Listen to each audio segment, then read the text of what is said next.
Yeah, why is Pauline Astier on effing MVP watch? Like, I was high on Astier. I was really, really high on Astier. I literally said she was a lottery talent. I didn't think she was this good. Like, I knew she was good. I knew she was going to be really, really good. There's no question about that. I was one of the people that were highest on Pauline Astier prior to her coming over. I said that there is footage of it 10 months ago or 8 months ago of a video of me. And the reason why I was so high on her is I watched her play for Prague because I was watching for USK. I was watching to see how KK was doing. And while KK was sitting on the end of the bench, there was this point guard cooking. And I'm like, what age is she? I was like, oh, she's 02 born. She is this basically a month older than Nazy Fudd. She's the age of a rookie. I'm like, man, if she was American and instead of being in the 2024 WNBA draft, and by the way, all teams are dumbasses for wasting second and third round picks and not just drafting whatever stashes they could. They're all dumb. If you are not the New York Liberty and you were a WNBA GM who wasted second and third round picks, or they knew had no chance of making a roster, you are a dumbass. But anyway, yeah, let's take a look at what Astier did yesterday. 20 points, 7 of 12 in the field, 3 assists, 3 rebounds, 2 assists, 1 steal. And yeah, she got called for a bullshit 3 seconds in the key. And the reason is that I don't even think it's an actual rule, but it's anywhere where I've seen it. If you're not affecting the play, referees tend to not call it in Europe. Like if someone's dribbling at the halfway line, you're standing in the key, waiting to come off a pin down. It's near certainty you're not going to get called for that in Europe, whereas you are going to get called for that in the WNBA and the NBA. I don't even think it's a different rule. I think it might just literally be a different way of things just being called. But anyway, let's take a listen. Let's take a watch.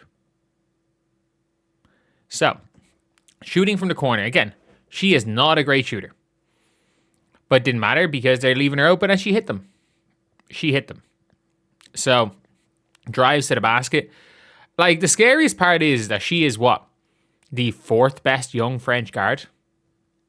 Maybe 3rd. I kick into Marine Johannes there in the corner. Like, she's definitely not Leila Khan, Carla Late at their level. Absolutely not. Maybe 3rd, maybe Photo is better, who's also on the Liberty right now. But like Pauline Astier was kind of a combo guard. She can play at a 1-2. And they are literally not guarding her, they don't care. Averaging over 22 points over her last 2 games. And the New York Liberty being 3-1 on the season, albeit the easiest start to the season of anybody. Like, she's burned. That's Emily Engster she burned. Like, Emily Engster can guard. She can really guard. Astier doesn't care. She does not care. She's going to burn whoever it is. And she is just an elite downhill player. Doesn't have the quickness or the tenacity of Carla Late, but she's still able to get downhill whenever she wants. Like, being pushed up, gets it out to a shooter, bang. Like, this was a game for a while. It really was. And throughout this whole thing, you're like, has Astier been the best player on the Liberty so far this year? There's a debate. And that's the scariest thing about all this. There is legitimately a debate that the best player that the New York Liberty have had this year on the quote-unquote best team, like, has literally been the best player on the best team has been an undrafted rookie who is the age of a rookie, by the way. I saw a post being like, a bunch of people were like, oh, there shouldn't be a rule where these rookies coming from overseas aren't able to compete for Rookie of the Year. They should have to go and just be a Newcomer of the Year award because there shouldn't be like 30-year-old rookies competing. And it's like, she's like what? She's young. She's 2 years younger than Georgia Amor. She is younger than. She's a year younger than Angela Dugalich.